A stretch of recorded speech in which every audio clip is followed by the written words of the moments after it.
Minho Pode, 50 minutos de conversa com gente que interessa. Da gente para a gente. Minho Pode, o podcast da região disponível nas tascas online do costume. Porque o Minho pode e nós também.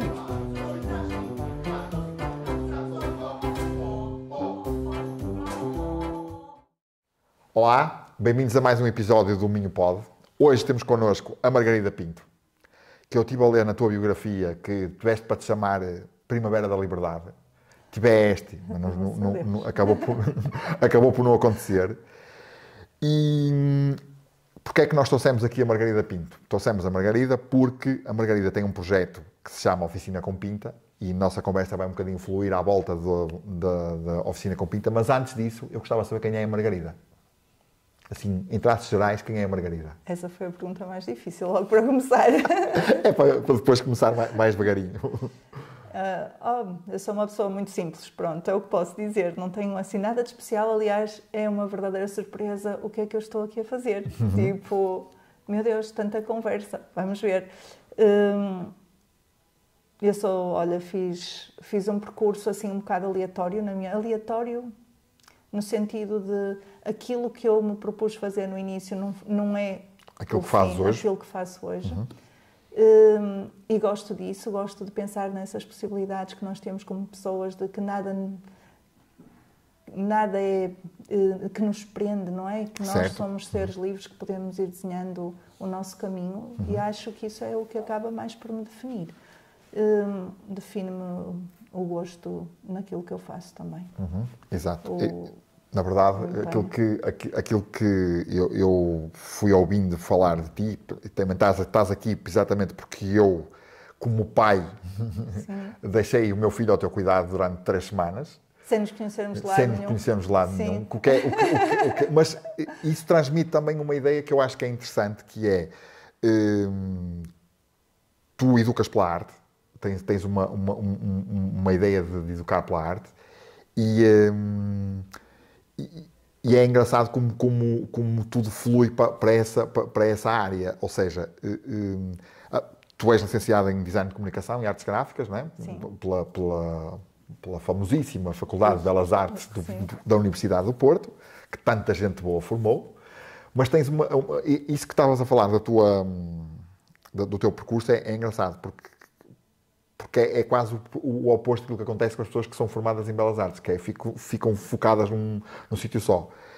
Mas isto é mais para passar um bocadinho à história da educação pela arte. O que é que tu entendes como educação pela arte e o que é que para ti é trabalhar com educação pela arte? Ora bem, eu penso que quando nós fazemos uma proposta a uma criança, no sentido de um projeto artístico, ela deve compreender que um projeto artístico é quase como um projeto de ciências. Temos um problema, temos um percurso para resolver esse problema, temos um resultado final. E se na ciência aparecer bolor, de repente pode ser uma solução, na arte também. A arte é a voz delas na solução de um problema. E não tem que ser um resultado final bonito, que é uma coisa que me estressa imenso. Até quando eu estou com os miúdos, que eles começam: Margarida, isto está bem. Eu, então, para ti está bem. É que se para ti está bem, então isso está bem. É eles perceberem que a arte é muito mais do que aquele meu amigo que desenha muito bem. Se calhar ele até... Eu tive uma altura uma aluna que ela só desenhava pandas. Realmente eu nunca vi ninguém desenhar pandas tão bem. Eram espetaculares, mas eram só pandas. E, de facto, quando chegávamos ao fim, e isto no meu percurso como professora, não é? E tínhamos uma avaliação, que é uma coisa que não se faz na Oficina com Pinta, é livre de avaliações. E chegávamos ao fim, tínhamos que dar uma nota a essa criança. Eu, de facto, olhava para aqueles pandas todos bem desenhados, a guache, a grafita, não sei o que, é sempre um panda sem voz, um panda sem... Mas, de facto, a nota seria um 5, tecnicamente, mas não havia ali nada de artístico. Exato. Ou seja, um bocadinho... Não há voz, há um silêncio imenso naquele desenho. Há falta de identidade. Há falta de identidade. Porque a criança descobriu ali um sítio onde se sentia segura a trabalhar e tinha imenso medo em ultrapassar o limite do panda. Pronto. E o que eu vim a tentar desenvolver mesmo na escola, e o projeto Oficina com Pinta existe porque eu dei aulas durante quase 18, 20 anos. Comecei em 99 e acabei em 2020. Portanto, em 20 anos eu dei sempre aulas e o que eu fui descobrindo foi essa maneira de estar com eles, o transmitir-lhes, e comecei a ver que eles eram muito abertos a isso. Atenção, nós estarmos a conversar sobre o trabalho e o trabalho não ter que ser aquela coisa bonitinha e não sei o quê, e perceberem a vida dos artistas, perceberem, então, mas ele fez isto, porquê é que o artista fez isto? Eu nem percebo muito bem esta obra, mas porquê é que ele fez? Então vamos desconstruir todas essas ideias e perceber que é muito mais a experimentação e é a voz do nosso pensamento, e que a arte é super responsável por tudo o que se passa na nossa sociedade. Tudo o que se passa começa primeiro nos artistas, como dizia um professor meu, verdade, ele disse isto numa aula, foi muito engraçado, 11º ano, quando houve aquelas greves da PGA. As famosas PGA. Eu não sei se alguém se lembra, porque isto foi há muito tempo. Exatamente. Malta mais nova, a PGA era a Prova Geral de Acesso. Que aconteceu só um ano. Que aconteceu só um ano. E que revoltou o país inteiro. Nós todos, eu estava a estudar na altura e também, na altura fizemos greves estudantis de uma maneira assim, que foi qualquer coisa de espetacular. Nunca tinha visto uma coisa assim. Nunca mais aconteceu nada assim. Sim, não é? Em Viana nós fechamos a ponte. Pois. Fomos todos para a ponte, foi assim uma coisa surreal, de repente. No meu caso, ou no caso da minha turma, foi muito engraçado. Nós estávamos no 11º ano, então nós víamos aquilo a acontecer-nos no próximo ano. Nós, ei meu Deus, isto vai-nos agora, não pode ser uma prova destas. E de repente, numa aula de português, o professor diz assim, era uma turma de artes, as revoluções começam nos artistas. E abre alguém, que eu não me lembro quem, abre a porta e diz, vamos fazer greve! E nós, desculpe, temos que sair, é que a revolução começa aqui! Então, toda a gente, ele ficou sentado na mesa, sozinho. Mas este exemplo é um bocado de brincadeira, mas a verdade é que as revoluções, o pensar, a arte é pensar sobre as coisas, e é tanto isso que eu quero que eles façam, que eles pensem sobre, e depois, se o resultado final for extraordinário, porque nós vamos trabalhar a técnica, porque nós nos vamos comprometer a experimentar mais 2 vezes ou 3 e não desistir, certo. Ótimo, o resultado vai melhorando.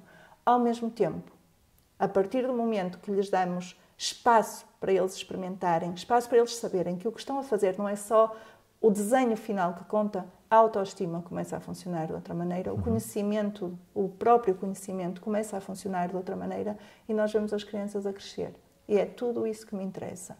Ok. É esse âmbito. O âmbito. E agora, falando nisso, parece-me que estamos numa altura do campeonato, chamamos assim, ou da vida, ou da era. Estamos numa era em que parece que a arte ficou um bocadinho de lado, do ponto de vista, ou seja, aquilo que foi durante muito tempo em muitos países a forma de não deixar as pessoas expandir, que era reduzir a hipótese de ter ensino pela arte, ou ensino artístico, porque lá está, porque os artistas é que começam as revoluções. Parece que está, de alguma forma, a voltar, em alguns casos. Talvez. O que é que tu achas sobre isso? Como é que vês a arte no futuro? Eu acho que as nossas crianças são mais informadas do que que a minha geração era. Eles têm acesso a muitas mais coisas. Apesar de nós estarmos sempre a dizer eles só estão presos ao telemóvel. Pois, está bem, verdade. Há aí, assim, umas certas... Mas, no entanto, eles têm acesso a muita informação que não estão a conseguir gerir. Contudo, são alertados para alguns problemas que nós só muito mais tarde é que nos fomos apercebendo. Eles têm acesso, eles vivem-nos de outra maneira. E nós, pais, educadores, sociedade, também já não somos os mesmos. Por exemplo, hoje em dia, desde os problemas de identidade de género, desde os problemas de uma dislexia, uma descalculia, desde os problemas de autistas, tudo isso, toda essa panóplia de situações que podem acontecer numa escola, já não são vistas como eram vistas há 40 anos. Exatamente, atrás, há 40 anos. Nós já não empurramos com a barriga um miúdo que tem dificuldade a ler e nós dizemos, porque é um preguiçoso, porque não é isso, não é? Toda a gente vai tentar escarafunchar e descobrir porque é que aquela criança não está a conseguir cumprir isto, ou pelo menos é isso que se pretende. Exato. isso faz que eles estejam alerta e que há um grupo deles que é tão livre e tão... que tem a arte tão no seu sangue. Eu noto isso. Está no ADN. Está no ADN, muito mais do que estava em nós. Nós éramos mais aqueles que desenhávamos certinho, que têm imenso jeito para desenho. No outro dia cruzei-me com uma miúda, ela não foi minha aluna no ensino formal, cruzámos-nos na oficina, partilhei algumas oficinas com ela, ela já está agora na faculdade. Eu aprendi tanto com aquela miúda, só pela maneira dela estar, pela aceitação dela, até em relação ao corpo, a maneira como ela aceita. Ela foi para a arte, evidentemente eu olhava para ela, ela não podia ser outra coisa na vida. Se ela não sabia, eu sabia, claro. Porque notava-se aquilo. Respirava a arte pelos poros. Sim. Muito preocupada com toda a linguagem técnica que pudesse absorver para resolver, mas tudo nela indicava as preocupações e o que ela queria transmitir e transformar em arte. E, portanto, eu acho que vai ser difícil calá-los, vai ser difícil acabar com isso. Não, sim, claro que vai haver sempre... Nós, os seres humanos são assim umas pessoas estranhas, não é? E, portanto, de vez em quando o mundo dá assim umas voltas que não devia. Parece que temos alguma dificuldade em aprender com os nossos próprios erros. Exato. Mas, com a história. Sim, não é? Se calhar temos de ter mais aulas de história, não sei. Ou ir ao terreno e ver coisas, porque... Acho que só assim é que a coisa vai lá, não é? É terrível. Mas eu acho que há um grupo de pessoas, de facto, muito mais... De pessoas... Quando digo pessoas, não é adultos, é de crianças, de jovens, de adolescentes que sentem isto e já o tentam transmitir de uma maneira conscientes de que têm este papel e que o podem fazer pela arte. E eu acho que isso existe, eu acho que não há maneira de parar isto. E já não noto tanto, por exemplo, notava-se, claro, em séculos passados, que isto era também uma questão económica. Pode seguir e estudar isto, melhor ir para médico ou para engenheiro, porque vai ter mais dinheiro, Exato. Certo? Hoje em dia eu acho que eles já nem nisso pensam, eu tenho esta mensagem para transmitir, eu sinto esta urgência em mim, eu quero, e vão mais atrás e menos atrás dessas coisas que nos preocuparam. Que nos preocuparam também a nós, não é? É engraçado que dizes isso porque um dos meus autores preferidos, que é o Ariano Suassuna, dizia uma coisa engraçada, que no tempo dele só havia 3 profissões, ou eras médico, ou eras engenheiro, ou eras advogado. E ele disse que como não gostava de ver sangue e não gostava de números, que foi para advogado. E foi, como é óbvio, não conseguiu ser advogado porque não conseguia mentir. E, portanto, resolveu mentir de outra forma, resolveu mentir escrevendo. Portanto, também há um bocadinho esta história de que hoje em dia também há esta abertura das crianças para estas coisas. E agora, pegando um bocadinho no teu projeto, num projeto de oficina com Pinta, gostava que me falasse um bocadinho do projeto, como é que ele surgiu e como é que ele cresceu até agora. Sim. Então, a oficina surge porque eu dei aulas durante 17 anos num colégio cá em Viana, que fechou. E, ao fechar, eu estava a dar aulas no ensino particular, toda a gente sabe como são os concursos públicos, e apesar de estar a dar aulas há 17 anos, lá ia eu para o fim da lista, tronco lá para baixo, eu disse, oh meu Deus, não pode ser. E de repente toda a gente se virava para mim, pá, tu não tens problema nenhum, voltas a fazer design. E eu quando acabei o meu curso, eu ainda estive a trabalhar em design durante 9 anos ou assim, mas entretanto eu descobri que eu gostava muito deste contacto com as crianças, que isso era uma coisa que me preenchia. Eu gosto de me sentar com elas e de conversar e de as ouvir e de estar ali na treta. E não me via, de facto, ainda por cima, eu acho que uma pessoa que faz design não é, faço design hoje, amanhã paro 10 anos e depois volto a fazer isso, não é assim, gente, ninguém percebia isso. Exatamente. Ninguém percebia assim, a linguagem mudou, as técnicas mudaram, gente, não é a mesma coisa, não, por favor, veja. E eu, bem, como é que eu vou resolver isto? E fui para casa e descobri um podcast. Olha que lindo! Mas é mesmo verdade, eu juro-vos que isto é mesmo verdade. Claro que depois de sabermos assim de repente que a nossa escola vai fechar e que aquilo que nós contávamos que fosse um projeto a longo prazo, não é, que termina dali a uns meses, a gente acorda alguns dias às 6 da manhã a pensar o que vai ser da minha vida. E eu tenho uma amiga, a Ana, que de Lisboeta, que na altura tinha estado em Buenos Aires, tinha voltado, e eu vi no Instagram dela, ou qualquer coisa, que ela estava a iniciar um podcast. E o podcast chama-se Anitta no Trabalho, e eu ouvi isto em 2016, o podcast ainda existe e é espetacular. E é um podcast que ela faz com uma amiga, e é sobre projetos no feminino.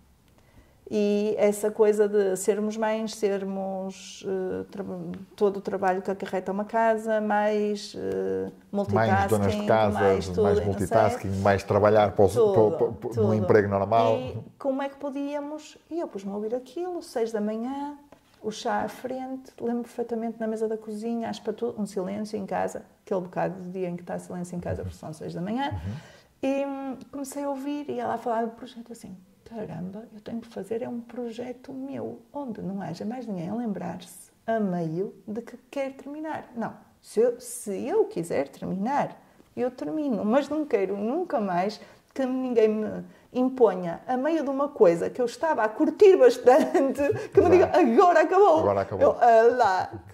Para mim isso foi o grande choque. Exato. Quando a escola encerrou, porque de facto, eu estava a curtir bastante aquele projeto e tiraram-me aquilo tudo. E eu pensei, não, isto tem que ser uma coisa minha. E comecei a idealizar uma coisa que toda a gente dizia, Margarida, isso vai funcionar em todo lado, menos em Viana. E eu, é possível, se calhar se fosse noutro sítio ia funcionar melhor, mas também vai funcionar em Viana, vai demorar mais tempo. Que foi... era oferecer às crianças esta possibilidade de ensino não formal na área das artes. Era sem avaliação, sem papéis, eu que fiz, estou num ambiente completamente descontraído, vou dar-lhes tudo aquilo que eles quiserem para experimentar, pastel de óleo, tintas todas e mais algumas, eles estão à vontade. E vamos começar a trabalhar, vou dividi-los por idades, vamos explorar os artistas, vamos explorar os temas, vamos explorar as técnicas, vamos explorar a voz da arte, vamos fazer isso. E agora onde é que vamos fazer isto? E olha, até passei aqui na Ivone. Exatamente, e tal, mas no link. Não dava, o link não existia, era só para as paredes de fora.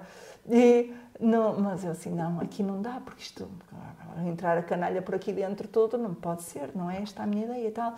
Então, tenho uma amiga que tem um instituto de inglês e que tinha umas salas disponíveis.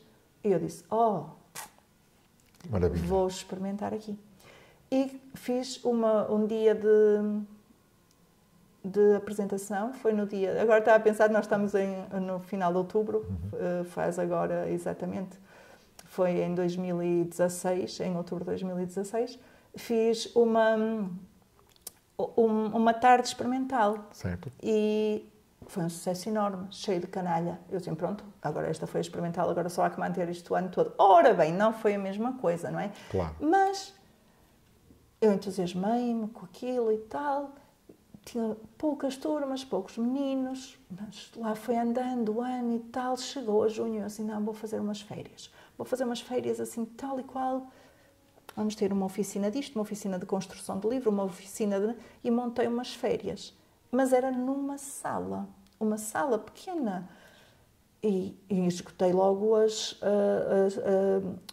inscrições, ocuparam tudo. E eu assim, ai meu Deus, e agora como é que vai ser? Bem, vamos experimentar, toca aí para a frente com isto. Foi, e as férias correram muito bem.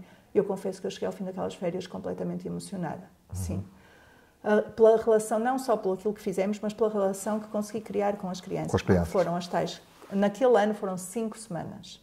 5 semanas intensas e a meio do percurso eu assim, não, isto não pode ser só eles virem para aqui, no fim nós temos que mostrar. E nessa altura eu já tinha a oficina de magia, com o Tomé e com o Tosé.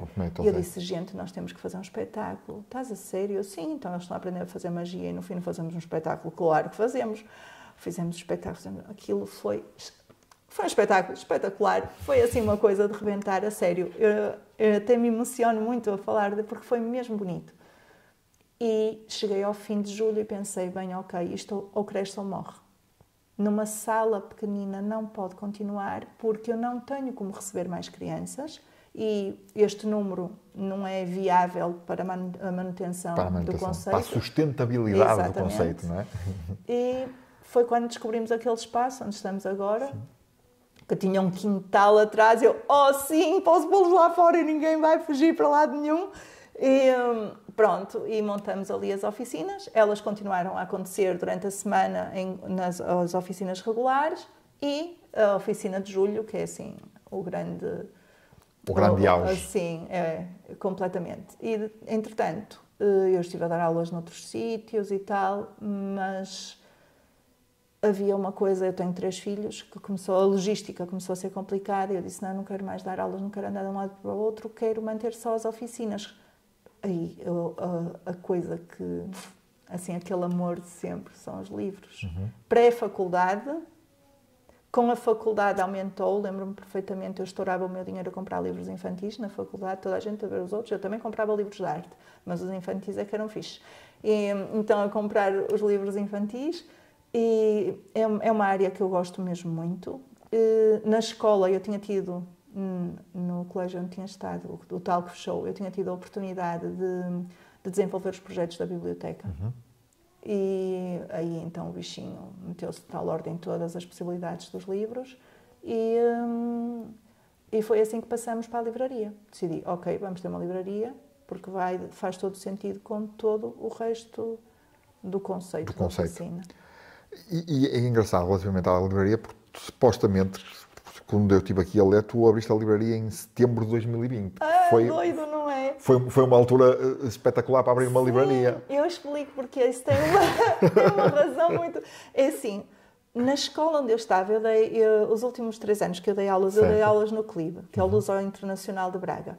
E em janeiro há o encaminhamento, tipo, os professores dizem se ficam ou se ficam e a entidade patronal também decide nessa altura, em janeiro, porque como a bolsa de contratação é internacional, é mais complicado. Então, em janeiro, eu fui lá com a direção e disse, eu para o ano, isto em janeiro de 2020. Havia uns rumores, aliás, eu tinha uma aluna que os pais são chineses, ela já nasceu cá, mas os pais são chineses, e que ela já falava de uma cena que parecia o demónio, que eu assim, ela não está boa da cabeça. Mas isto em janeiro, em dezembro, aliás, eu quando vim de férias de Natal, ela já me tinha falado daquilo. Eu assim, não, isto não pode ser. Quando em março de 2020 aquilo tudo aconteceu, nós em casa olhamos um para o outro e pensamos, ora bem, e a resposta que veio do outro lado, por surpreendente que seja, porque o outro lado, até o lado mais, disse assim, então, agora já decidimos, está decidido, vamos para a frente. Eu, pois claro, venho agora ouvir-os meter-se, está decidido, vamos para a frente. E fomos para a frente. Aprendi a abrir e a fechar uma livraria montes de vezes num ano, como abrir, como fechar. Ui, Jesus, foi o caos. Tipo, as pessoas diziam, eu não tinha reparado que isto estava aberto. Eu, pois, deve ter estado fechado. Exato. Estou sempre a fechar, temos que fechar. De cada vez que...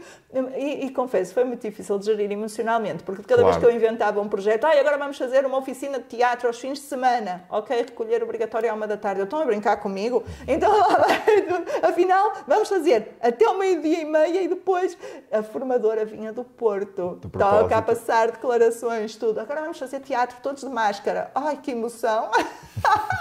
Mas fizemos tudo. Fizemos, mas foram dias difíceis. Foram dias em que eu pensei, que eu escolhi isto, está mal. Mas não houve vontade de voltar atrás. E falando também um bocadinho dos livros para crianças, não é? É uma paixão que nós partilhamos. Eu também fico fascinado com a ilustração, principalmente. Obviamente que a história também tem muito a ver há textos maravilhosos. Mas também só tomei consciência disso quando o meu filho nasceu, porque o meu filho nasceu e pensei, eu gosto tanto de livros, eu gosto tanto de ler, que de alguma forma tenho que passar isto para ele. O ler histórias à noite, ler histórias para adormecer, passou a ser, eu compro um livro que eu gosto e vou tentar aquele que ele gosta também. Sim. Foi mais ou menos nesse aspecto. E acabou por crescer um gosto pelo livro infantil, porque de facto há livros brutais. Estava-me a lembrar aqui de um que é a Minimoni. Já não me lembro do autor, mas é fantástico. E como é que vês os livros para crianças agora, ou seja, a perspectiva de futuro, com a digitalização da sociedade, da forma como ela está a acontecer? Para mim não existe Mas eu vou ter que rever a minha vida porque já não ando a arrumar livros. Nós tivemos que mudar de casa. Nós temos 3 filhos e vivíamos num apartamento e graças a Deus mudamos antes do Covid, porque senão eu acho que ia ser o caos. Mas a verdade é que nós mudamos de casa porque nós tínhamos livros na casa de banho. Assim, tipo, que cheiro ao lado da sanita. O que é ótimo. O que é ótimo, porque assim não levávamos telemóvel. Não sei se isto se pode dizer no Claro que se pode. Mas era a razão da mudança de casa. Ainda ontem eu estava a falar com um comercial, a fazer uma encomenda, e estávamos a tratar de uns assuntos, e estávamos a ter esta conversa que é o único ramo em que as vendas aumentaram.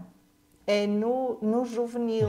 Claro que as novas tecnologias têm imenso, e nem sempre as opções que eles propõem em termos de literatura ou de livros são as mais interessantes, mas pelo menos estão a levar muita gente, as crianças, os jovens adultos estão a ler muito mais do que se estava a ler. Mas muito mais. Em Portugal foi assim, uma setinha para cima, um crescimento bastante interessante. Eu acho que de maneira nenhuma o digital vai substituir o papel. Não há como. Uma ilustração, imaginem, eu às vezes sou surpreendida montes de vezes por livros que eu encomendo e que eu já os conheci no digital. E quando recebo o livro. Aliás, o livro torna-se algo completamente diferente, ou seja, é muito mais surpreendente que o digital. Não é só o livro físico, muitas vezes o tamanho, uma pessoa pensa, isto é deste tamanho, Exato. Tanto para o grande como para o pequeno.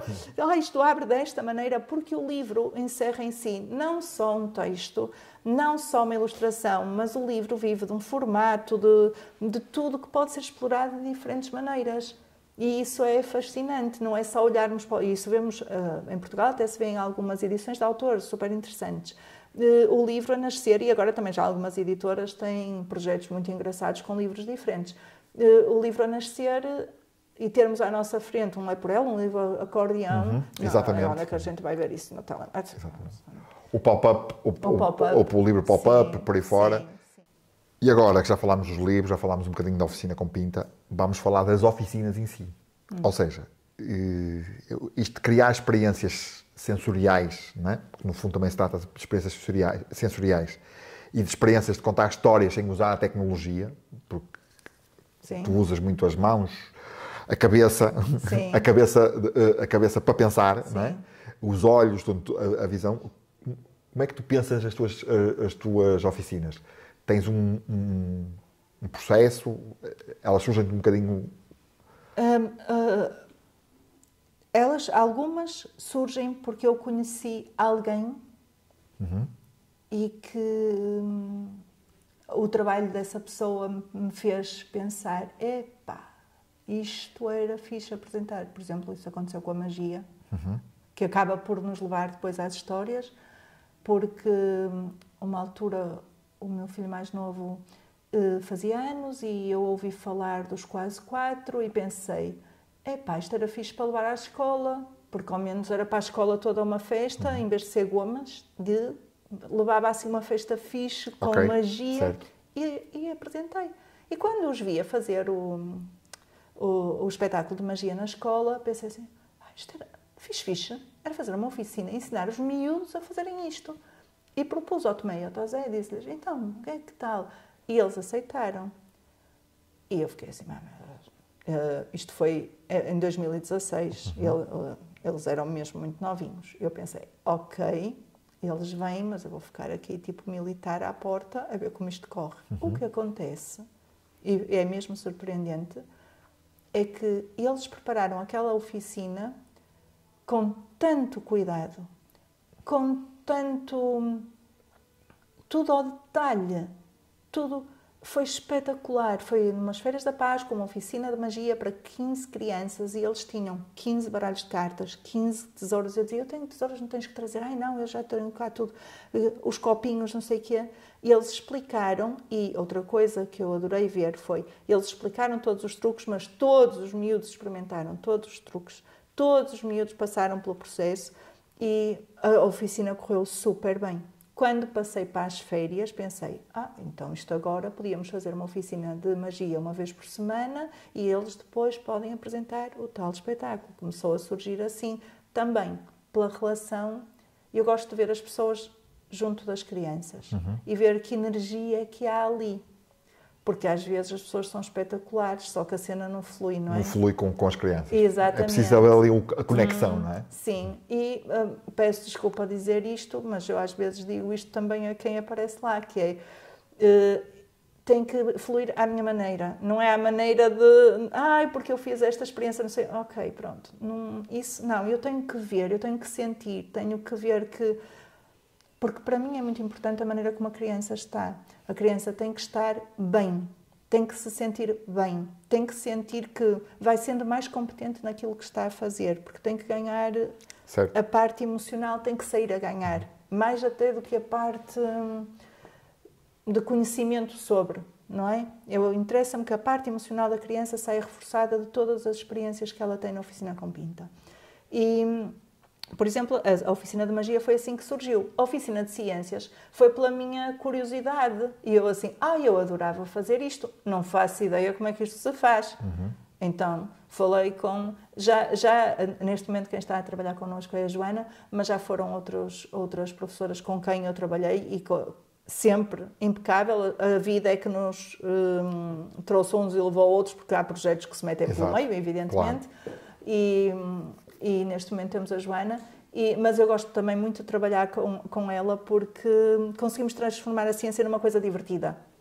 Não é aquela coisa pesada de falar sobre respondendo. E porquê é que não sou eu a fazer isso? Porque se eu for investigar, eu consigo aprender a fazer aquilo. Só que os miúdos não são nenhuns totós. E quando eles estão à frente de um projeto e põem-se com perguntas que são... cheias a precisar de montes de conhecimento. As famosas perguntas parvas. Que não são nada, não é? Eu não ia saber responder. Eu assim, não posso fazer isso. Ok, consigo fazer o vulcão deitar a lava toda, mas agora vou lá explicar isto, faço lá eu a ideia. Então tem que ser alguém da área. Por isso, todas as oficinas que acontecem na oficina com Pinta são sempre orientadas por alguém da área. Não é... Não andamos a tapar buracos. É tudo pessoas da área, sim. E que mostram que esse envolvimento, que têm esse envolvimento, que sabem estar com a criança. Ok. E falando um bocadinho dessa experiência, e eu vi isto em primeira mão, por isso sei muito bem o que é, porque tive a oportunidade de cada dia que ia buscar o meu filho às oficinas do verão passado, sentia que ele vinha com uma energia completamente diferente do que viria se fosse para outra coisa qualquer. É o que é a realidade. Qual é a tua experiência de vê-los no final das oficinas? Ou seja, quer seja nas oficinas de verão, quer seja nas oficinas que tu fazes semanalmente, as regulares. Qual é a tua experiência de contacto com eles no final das oficinas? Sim. O que se nota no início, muitas crianças chegam com medo. Às vezes porque os pais ouviram falar, mas tal como nós, não havia qualquer relacionamento com a criança, mesmo com os pais, alguns pais, e então as crianças vêm com medo. Nas oficinas de verão é brutal. Ao fim de uma semana, para 2, 3 dias a coisa já flui e ao fim de uma semana eles estão completamente integrados. Quando é o dia de ir embora, aquilo é bastante emotivo porque a comparação é muito parva, mas é tipo um Big Brother. Nós vivemos ali intensamente aqueles momentos todos juntos. Exatamente. Estamos ali para tudo, todo dia, e a viver intensamente as coisas, e a crescer uns com os outros, e a ter que pedir desculpa às vezes, porque nós adultos erramos, e a ouvir também as desculpas deles, e a criar laços. E chega-se ao fim, não é o resultado tipo, claro que sim, claro que este trabalho está espetacular, encheu-me o coração, mas é a relação que cresce. E claro, eu digo-lhes sempre, às vezes, nas regulares nota-se muito isso. Eu tenho meninos que andam comigo, há um menino, Zé, que está comigo desde os 3 anos e está agora no 5º ano. E o ano passado ele estava no 4º ano e eu tive um comentário qualquer assim, a Joana já não vem porque pronto, agora já está mais velha. E ele olhou para mim, isto acaba? E eu, sim, mas eu não quero que isto acabe. E eu, enquanto quiseres, não acaba, mas depois se calhar vai haver um momento que vai acabar. E eu digo-lhes sempre, no momento em que acabar, e pode ser a meio do ano, e pode ser no momento em que acabar, o que me importa, eu digo isto tantas vezes durante a semana, o que me importa é que eu e tu somos amigos fora desta porta, dentro desta porta. Nós somos amigos. Eu gosto de ti igual. Claro. Agora, esta experiência, se calhar, já cresceste, já precisas de outra experiência. Outras experiências. Então, é isso que no fim é muito... E é super gratificante vê-lo. Palavra de honra, é mesmo. É muito difícil explicar isto. É mesmo gratificante vê-los crescer. As oficinas de verão são muito intensas. Nós recebemos umas crianças e devolvemos outras. Completamente. Isso é verdade. Mas é intenso para nós. Nós próprios, o conhecimento que temos daquelas crianças é completamente diferente no dia que elas partem e pronto, às vezes é avassalador. Sai muita gente em lágrimas. E o comentário final relativamente a isso é que, ao contrário do que acontece muitas vezes quando vamos buscar os miúdos a uma atividade qualquer, que eles vêm todos cheios de coisa para vir embora, não houve um único dia em que ele quisesse vir embora, no caso do meu, quisesse vir embora logo. Porquê? Porque estava a jogar um jogo qualquer, porque estava a acabar uma coisa qualquer e não queria acabar aquilo, porque aquilo queria que aquilo continuasse. E, voltando aqui um bocadinho atrás, à literatura, ao livro infantil, que nós tanto gostamos. O que é que tu achas sobre a literatura infantil, precisamente, nesta altura? Achas que ela se adequa? Está... Sim. A edição em Portugal tem aumentado imenso. E nós temos respostas maravilhosas. Claro que depois, se nós vamos comparar o nosso mercado ao mercado inglês, claro que é diferente, não é?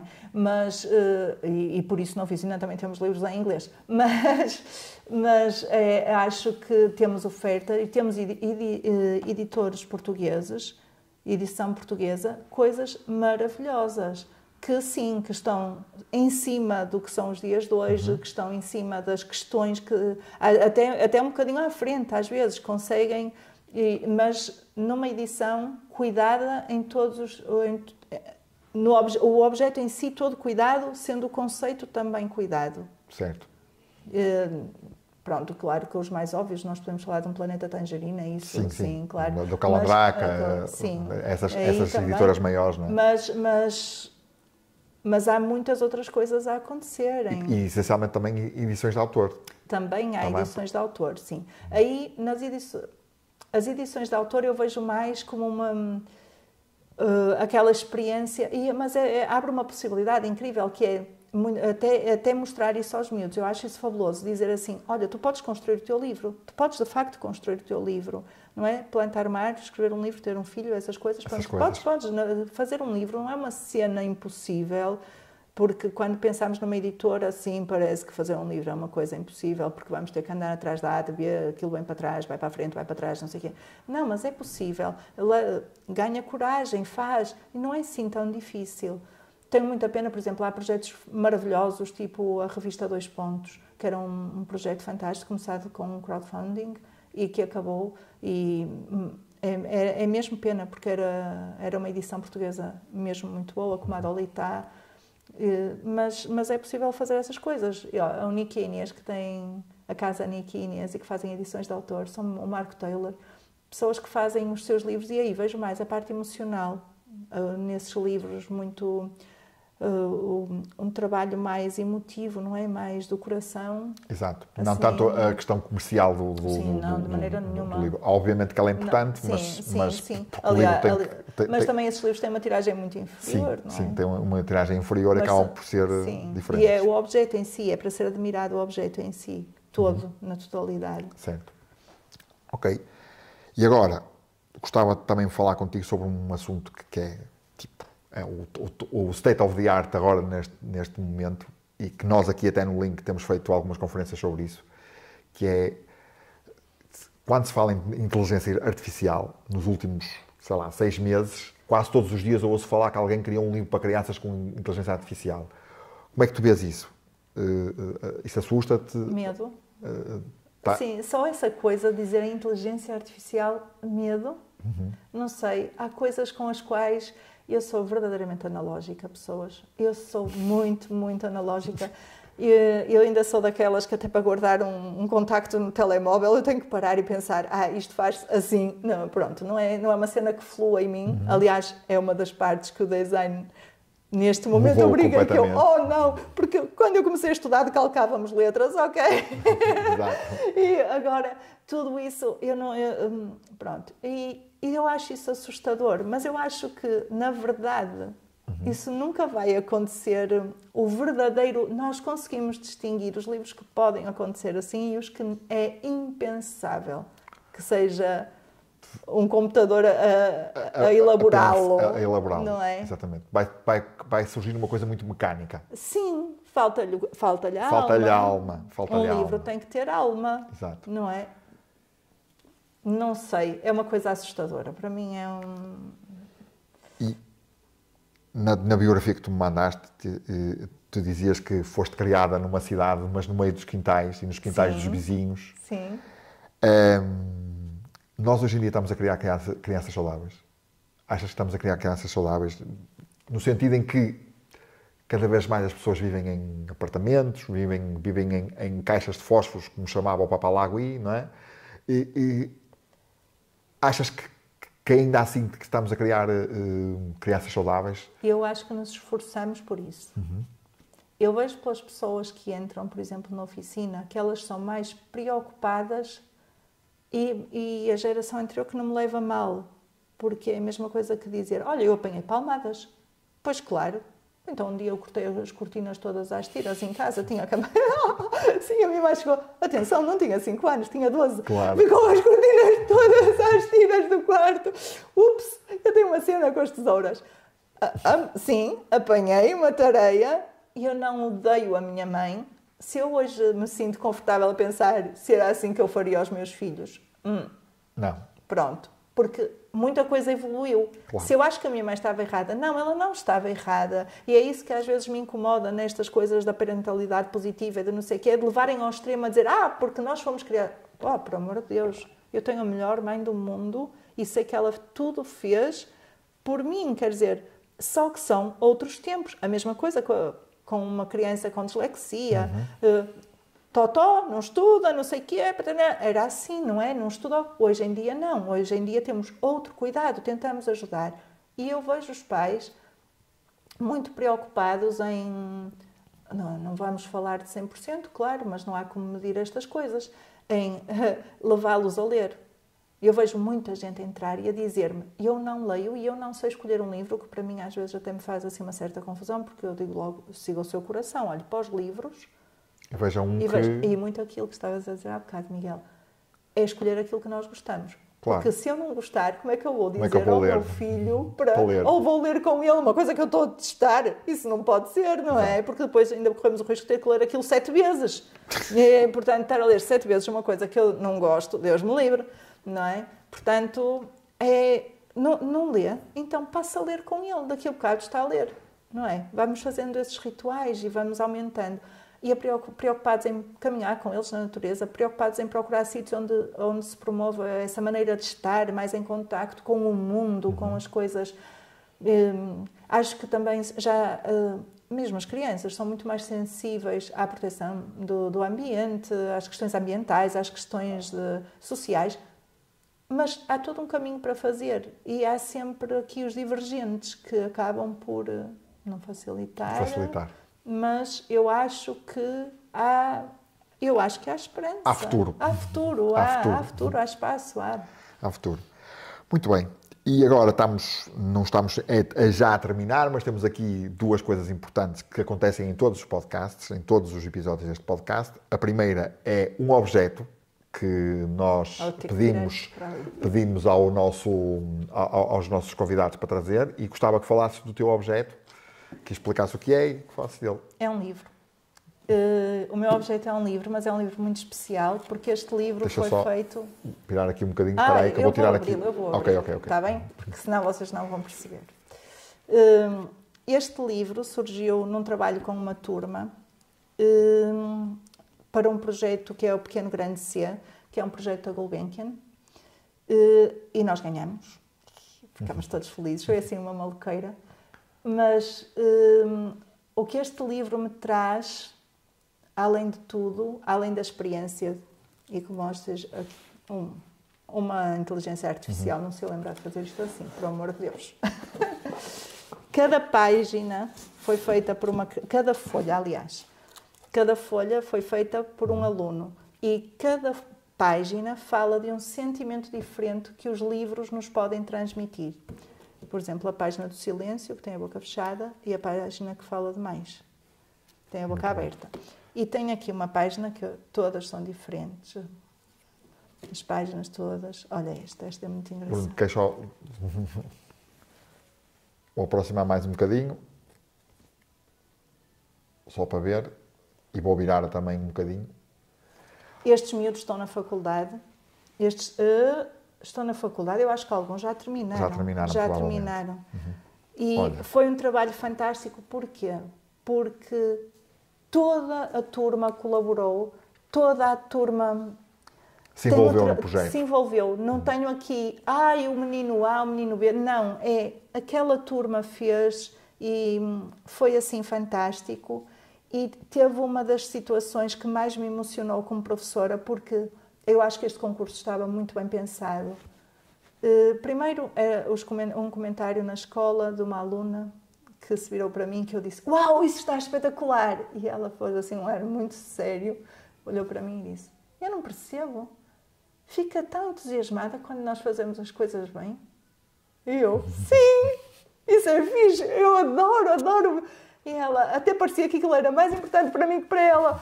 E eu assim: "Então, mas tu não estás feliz?" E ela: "Sim, mas a professora fica num estado." Eu: "Pronto, ok."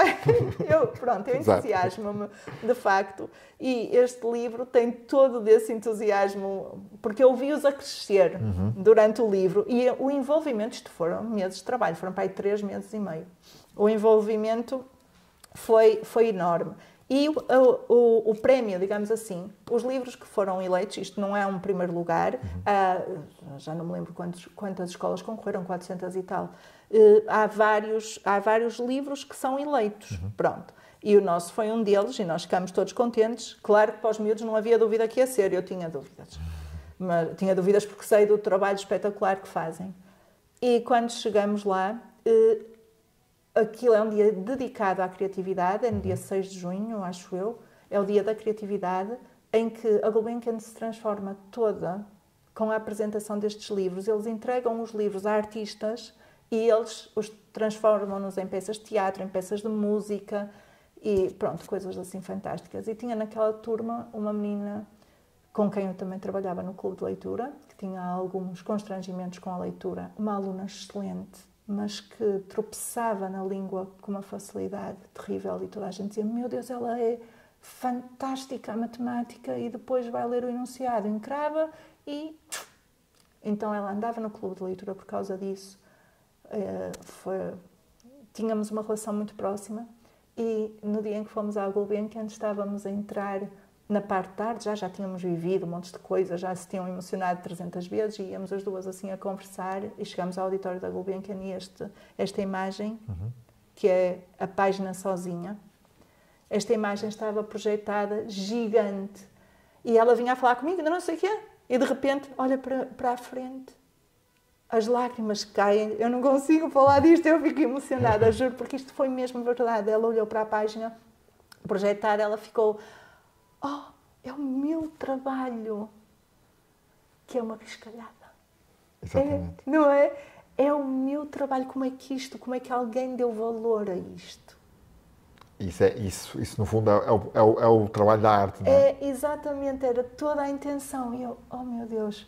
E as lágrimas caíam e eu fiquei assim, mesmo ali as duas, a olhar para a imagem. E este livro tem todo... E porque é o livro, e porque é feito com as crianças, e as oficinas, ao nascem porque eu tinha vivido estes projetos antes. Muito bem.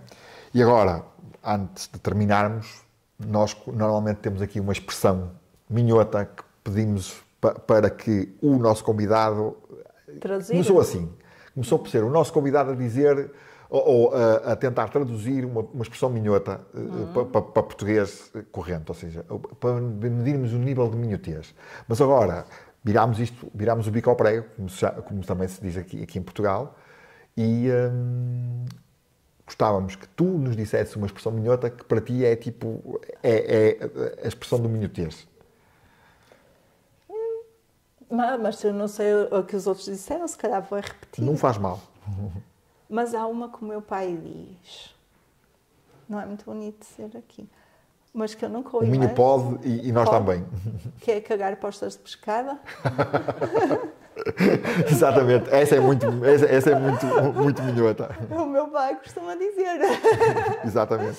E isso é o que muita gente faz, infelizmente. Bom, Margarida, foi um prazer ter-te aqui connosco no Minipod. Se tinhas dúvidas que isto ia ser uma conversa fluida e que ia ser uma conversa fixe sobre um projeto muito fixe, Não, as dúvidas, para mim, acabaram. Portanto, vamos acabar este episódio como costumamos acabar todas as vezes, que é com o nosso Tchau, Laura.